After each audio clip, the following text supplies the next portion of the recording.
see. I look at you and tell you what I feel. Look at me and tell me what you see. I look at you and tell you what. You know, in the gaming age of remakes, where certain games that should be remade don't, games that have been remastered numerous times get remade, and then you get games that are deserving of their remakes, that needed a modern take and a modern update. So why, for the life of me, has Area 51 not been remade? This is one of the most, and yes, look, it's a generic cover, everybody, yes. The typical big head alien with the black eyes bulging, it may look like a generic cover, but what you are in for is one of the most surprising FPSs that you could have ever found on the old generation of consoles, from PS2 to Xbox to GameCube, along those lines. I think this was only on the PS2 and the PC, I'm not sure. Or it was on the PS2 and the Xbox. But this game right here, Area 51, a remake of the classic arcade shooter, which I played at one point growing up in my life. And when I picked this game up as a kid, I didn't expect much. I really didn't. And come on, this game needs to be remade. This game seriously needs to be remade. I mean, all those conspiracies that we used to have, that people used to talk about, like the moon landing, aliens, you know, Roswell, all that crazy shit, utilized in this fucking game alone. And what's nice is that, you know, it's in pristine condition. It comes complete with the manual, which is shocking that you could find, you know, with modern, or not modern, but with older games. An old freaking ad for Mortal Kombat Deception, because this was made by Midway, which again, yeah, I'm surprised Midway never took advantage of it.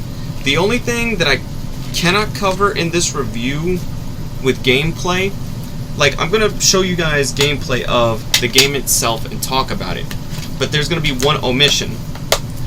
There's no way for me to access the multiplayer unless it's played on the PC. But I'm reviewing the original copy, PS2, which I picked up on the retail for $22. And $22 brand new was not a bad deal. The only thing you could access is the split screen. The split screen multiplayer. So, before I'll jump into the gameplay and talk about it and tell you what I feel, you know, let you guys know, would this be worthy of you emulating, going out getting the original game itself to add to your collection, is my memory with the multiplayer was very fun, because back then, when you would play multiplayer on PS2, you had to use dial-up, your phone cable plugged into the back of the PS, you know, a landline back to the PS2, an internet cable, just to be able to play it online. You know, I got a couple games back here that required that kind of system, which I will eventually get to. But to play this alone as a single-player game, hey, it was worth it. It was worth going through, you know.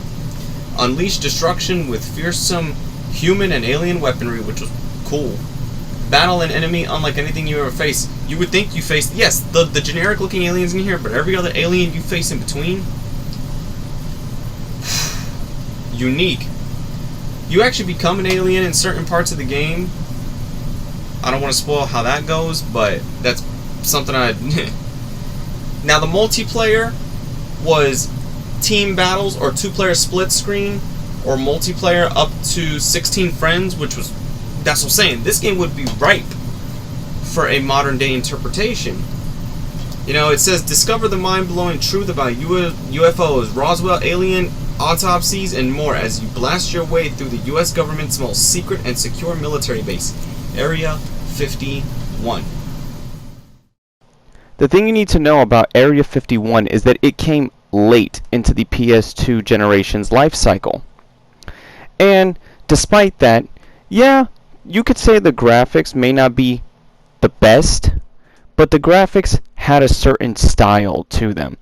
And first-person shooter games on consoles weren't as groundbreaking because at the time you had Halo and Halo 2 dominating the scene. So you could probably be like, okay, now you understand why this game only has fond memories to those who have played it.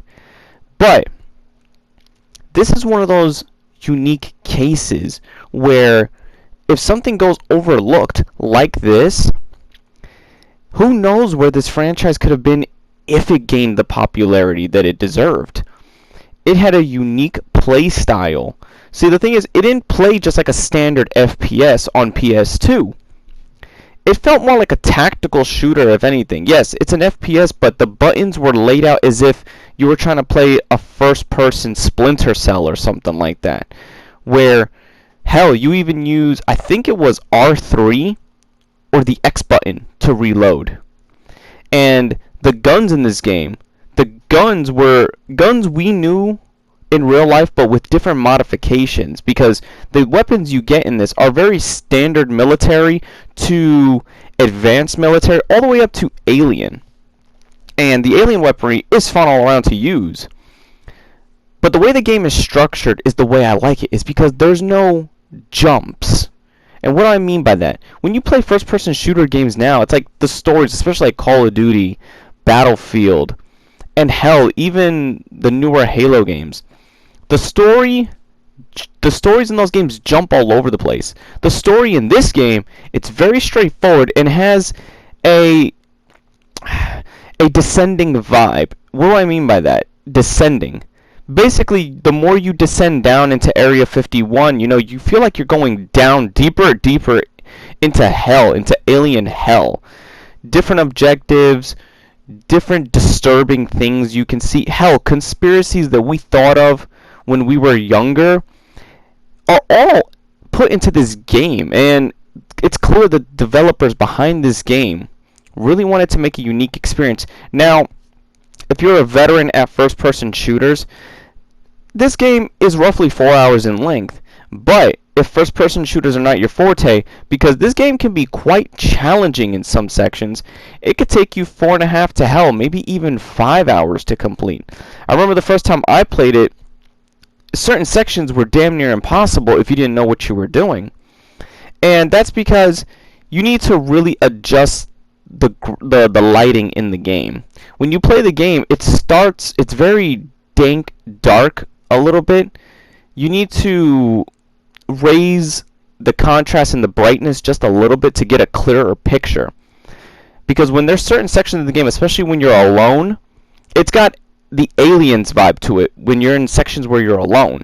And you need to see what the hell you're doing, because enemies pop up from everywhere. I mean, from alien drones to these little spiders, which I dub space herpes, to the generic looking gray first contact type of alien with the big bulgy black eyes. Everything in this game fits the aesthetic and the world that this game was trying to set up. Like, it could quite literally feel that all the conspiracies that we thought of were real, and these people went out their way to probably get some sort of information to try to make this game. Because it's damn near scary. I mean, how do you get away with faking the moon landing, knowing how serious, like, patriotic Americans take that, saying that, oh, we reached the moon first? And then this game flat out tells you, we didn't do that. Like, personally, when you're going to go through this game, you're just going to go through blasting aliens to shreds. Or super soldiers, which have alien-infused DNA with them. Or if I remember correctly, that's what it's like. Now you're probably wondering, well, John, what is the purpose of the story? That's the thing. The story is just so straightforward that as you're going through, you're really going to forget what the story was about. And I think that's why a lot of people may not remember this game as well. Because the story, though interesting, though you see it through to the end, the story is the weakest part of the game. But its gameplay is what carries it. This is one of those cases where the gameplay carries the game for you. The gameplay is what elevates it. It's like, I could give a shit if the story is crap, but if the gameplay is amazing, I'm going to push through to the end. Not the case with The Last of Us Part 2, because that was shit all around. Because I know some people are going to bring that up. Especially in certain sections when you play and transform as an alien. Because you get like this, I'll call it like an Incredible Hulk ability, where you can tap into alien powers, or become an alien yourself, but you're fighting against them, which unlocks a whole different array of abilities. But playing as the alien can be a little difficult, because you're very vulnerable in certain parts. You can't use standard weapons. Like, hell, you can't even use weapons at all. You can only use these alien type of abilities, like shooting these spore-like things. You have super strength, agility, and things like that. But the problem you'll have being an alien in the alien mode is, when you transform into the alien at certain parts of the game, is because the screen changes, and the screen does make it a little hard to see targets if you don't, like I said, adjust the settings to be able to see. That used to be such a pain in the ass to me when I first played this game back when I was younger. Because I would just have to literally turn all the lights off in my room. And back then we're playing on CRT-based televisions for PS2 games. That's the best way I was able to actually ever see anything. It reminded me of Resident Evil. See, the way this game goes, a lot of people say, oh, it's a knockoff American version of Halo. Which you could say that, yes. But you don't see games like this anymore. You don't see games that take silly and damn near retardant ideas and run with it. I mean, how many games do we have that really dive into the American conspiracies of Area 51, aliens, all the secrets that we think the government tries to hide from us? This game put all that together in one go.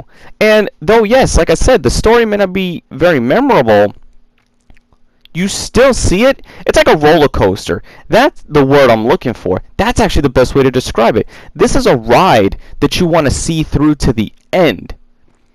And going through it is just like, I may not remember the story, but I remember my experience, if that makes any sense. You'll try to go back to piece the story together, because things that should have been included, which could have helped flesh out the story, is only regulated to collectibles. That's the thing. You go around, you scan collectibles, and they give you information that probably would have been pivotal to the story. Very pivotal.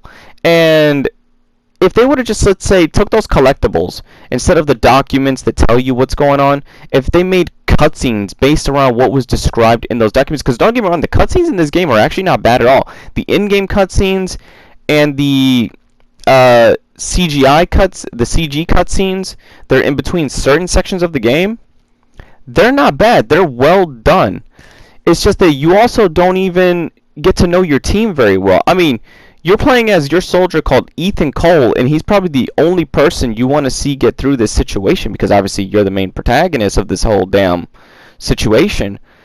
But there's certain parts of the game where if they would have just fleshed out his teammates more, we would have cared that they died, because very early on your team starts getting picked off in these massive battles like flies, and one gets ripped apart. One gets his head torn off. I think one gets pulled through a glass, Resident Evil Outbreak style.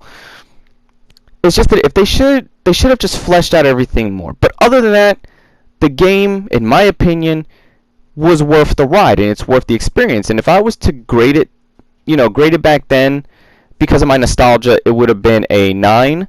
But I'd say now it's a solid 7.5. If you could emulate it, great. If you can play it on its original hardware, hey, go for it. This is a game that I think every fan or FPS fan should play and experience what Area 51, what we don't remember today in the games we don't get like the way we used to. So, all I gotta say is, this is Emperor John Kyoto the Game. Be sure to like, subscribe, favorite, and I see you all in the next video.